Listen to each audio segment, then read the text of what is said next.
വിരാട് കോഹ്ലി ഇനിയെങ്കിലും ഈ T20 ലോകകപ്പിൽ ഫോമിലേക്ക് എത്തുമോ? എന്താവും സൂപ്പർ 8-ൽ കോഹ്ലിയുടെ അവസ്ഥ? കോഹ്ലിയുടെ മോശം ഫോമിന് കാരണം എന്താണ്? ഗ്രൂപ്പ് ഘട്ടത്തിലെ പോരാട്ടങ്ങളൊക്കെ അവസാനിച്ച് സൂപ്പർ 8-ലെ ടീമുകൾ ഏതൊക്കെയെന്ന് തീരുമാനമായിരിക്കുകയാണ്.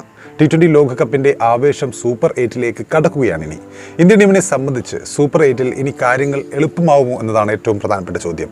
സൂപ്പർ 8 എന്ന കടമ്പയും കടന്നുകൊണ്ട് ഇക്കുറി ഇന്ത്യ പ്രഥമ ലോകകപ്പിന് ശേഷം T20 ലോകകപ്പിന് ശേഷം 17 വർഷങ്ങൾക്കിപ്പുറം വീണ്ടും കപ്പടിക്കുമോ? നിലവിൽ ഇന്ത്യൻ ബാറ്റ്സ്മാൻമാരുടെ ഫോം അനുസരിച്ച് എന്താവും സ്ഥിതി? നേരത്തെ പറഞ്ഞതുപോലെ വിരാട് കോഹ്ലി ഫോമിലേക്ക് തിരിച്ചെത്തുമോ? നമുക്കൊന്ന് പരിശോധിക്കാമെന്ന് തോന്നുന്നു.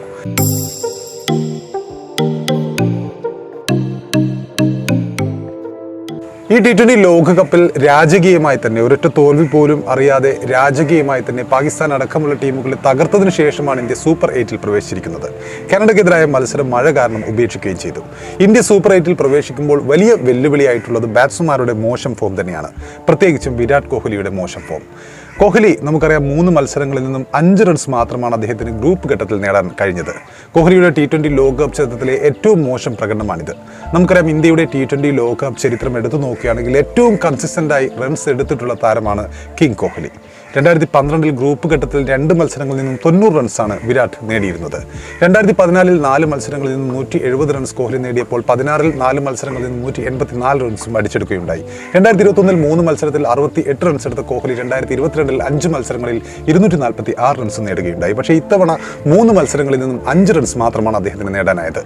വലിയ മത്സരങ്ങളിലെ ഇന്ത്യയുടെ പ്രധാന വിജയശില്പി അദ്ദേഹമാണ്. നമുക്കറിയാം ആ കോഹ്ലിയാണ് ഇങ്ങനെ ഫോം കിട്ടാതെ ഉഴലുന്നത്.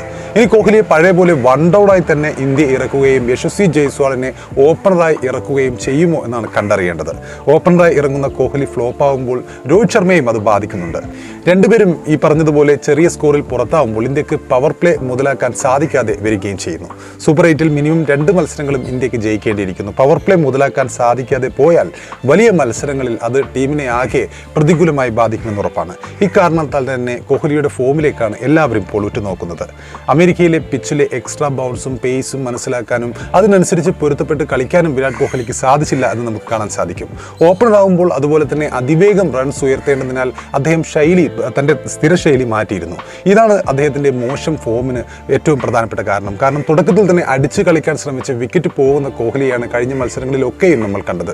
ഓഫ് സൈഡിന് പുറത്തെ പന്തുകൾ അദ്ദേഹം പഴയതുപോലെ അടിക്കാൻ ശ്രമിക്കുന്നു, അല്ലെങ്കിൽ ആ പന്തുകൾക്ക് എഡ്ജായി വിക്കറ്റ് കീപ്പറുടെ കയ്യിലേക്ക് ക്യാച്ച് നൽകി പുറത്താവുന്ന കാഴ്ചയാണ് നമ്മൾ കാണുന്നത്. അഗ്രസീവ് സ്റ്റൈലിൽ കളിക്കാൻ ശ്രമിക്കുന്ന കോഹ്ലി പലപ്പോഴും കഴിഞ്ഞ മത്സരങ്ങളിലൊക്കെയും പരാജയപ്പെട്ടു എന്നതാണ് നമ്മുടെ മുമ്പിലുള്ള സത്യം. ഇനി 3-ാം നമ്പറിലേക്ക് തന്നെ വിരാട് ബാറ്റിംഗ് ഓർഡർ മാറ്റിയാൽ അല്പനേരം പിടിച്ചു നിന്ന് റൺസ് ഉയർത്താൻ അദ്ദേഹത്തിന് സാധിക്കും. എന്നാൽ ഓപ്പണർ ആവുമ്പോൾ ഈ പവർ പ്ലേ മുതലാക്കാനുള്ള സമ്മർദ്ദം അദ്ദേഹത്തിന് മുകളിലുണ്ട്. കൂടാതെ അദ്ദേഹത്തിന്റെ സ്ട്രൈക്ക് റേറ്റ് സമീപകാലത്ത് IPL അടക്കം പല സമയത്തും ചർച്ചാ വിഷയമായി മാറിയിട്ടുണ്ട്. അപ്പോൾ അതും അതിനെ അല്ല എന്ന് കാണിക്കാൻ വേണ്ടി വലിയ ഷോട്ട് കളിക്കാൻ അദ്ദേഹത്തെ പ്രേരിപ്പിക്കുന്നു, സമ്മർദ്ദത്തിലാക്കുന്നുണ്ട്. ഇക്കുറി സൂപ്പർ 8-ലെ മത്സരങ്ങൾക്കുള്ള അഡ്വാൻറ്റേജ് എന്താണെന്ന് വെച്ചാൽ സൂപ്പർ 8 മത്സരങ്ങൾക്ക് വെസ്റ്റ് ഇൻഡീസാണ് വേദി, US അല്ല. ഇവിടുത്തെ സാഹചര്യം കോഹ്ലിക്ക് അല്പം കൂടി പരിചയമുള്ളതാണ് വെസ്റ്റ് ഇൻഡീസ് സാഹചര്യം. എങ്കിലും വിരാട് കോഹ്ലിയുടെ മോശം ഫോമിനെ അവിടുത്തെ സ്പിന്നർമാർ മുതലാക്കിയാൽ ഇന്ത്യക്ക് അത് കനത്ത തിരിച്ചടി നൽകുമെന്ന് ഉറപ്പാണ്. അദ്ദേഹം ഫോമിലേക്ക് എത്തേണ്ടത് അത്യാവശ്യമാണ്. ഇനി യശസ്വി ജയ്സ്വാളിനെ കൊണ്ടുവരുമോ എന്ന് കണ്ടറിയണം ഓപ്പണിംഗിലേക്ക്. ജയ്സ്വാൾ വരികയാണെങ്കിൽ പക്ഷേ ശിവം ദുബെയെ പുറത്തിരുത്തേണ്ടി വരും. ദുബെയുടെ വലിയ ഷോട്ട് കളിക്കാനുള്ള മികവിനെ നായകൻ രോഹിത് ശർമ്മ എപ്പോഴും വിശ്വസിക്കുന്നുണ്ട്. അത്യാവശ്യ ഘട്ടത്തിൽ ഒരു ബോളർ എന്ന നിലയിലും ദുബെയെ ഉപയോഗിക്കാൻ സാധിക്കും.